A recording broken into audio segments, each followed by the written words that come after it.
తన నియోజకవర్గంలో Tanugula check డ్యాంను bomb పెట్టి పేల్చేశారన్నారు ఎమ్మెల్యే కౌశిక్ రెడ్డి. అసెంబ్లీ సమావేశంలో ప్రశ్నోత్తరాల సందర్భంగా మాట్లాడిన కౌశిక్ రెడ్డి మేడిగడ్డ మాదిరిగానే చెక్ డ్యాంను బాంబు పెట్టి పేల్చేశారన్నారు.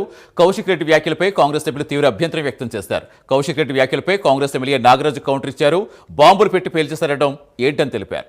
రికార్డ్స్ నుంచి కౌశిక్ రెడ్డి వ్యాఖ్యలు తొలగించాలని ఆయన డిమాండ్ చేశారు.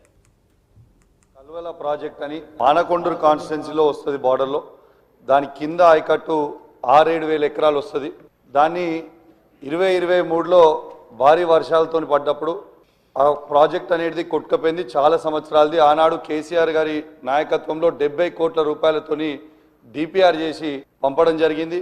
ఇప్పటిదాకా పెండింగ్ ఉంది. దయచేసి గౌరవ ఇరిగేషన్ మంత్రి గారిని, ముఖ్యమంత్రి గారిని కోరుతా ఉన్నాను, ఆ ప్రాజెక్ట్ని దయచేసి శాంక్షన్ చేసి కంప్లీట్ చేస్తే కింద రైతులకి 6-7 వేల ఎకరాల ఆయకట్టు వస్తుందని చెప్పి కూడా ఈ సందర్భంగా తెలియజేస్తా ఉన్నాను. అదేవిధంగా అధ్యక్ష, మొన్న నా నియోజకవర్గంలో చెక్ డ్యామ్ని రాఘవ కన్స్ట్రక్షన్స్ కన్స్ట్రక్ట్ చేసింది. కాంట్రాక్టర్ తనుండే దాన్ని బాంబు పెట్టి పేల్చేయడం జరిగింది. ఎట్లయితే మేడిగడ్డను బాంబు పెట్టి పేల్చిండ్రో ఇవాళ తనుగుల చెక్ డ్యామ్ని కూడా బాంబు పెట్టి పేల్చిండ్రు. అది నేను చెప్పింది కాదు అధ్యక్ష, అది నేను చెప్పింది కాదు. కల్వల ప్రాజెక్ట్ అని సభ్యుడు మాట్లాడుతూ బాంబులతో పేల్చేస్తున్నారని అసత్య ప్రచారాలు ఇక్కడ కూడా మాట్లాడడం సిగ్గుచేట అధ్యక్ష. దాన్ని వెంటనే తొలగించాలి అధ్యక్ష.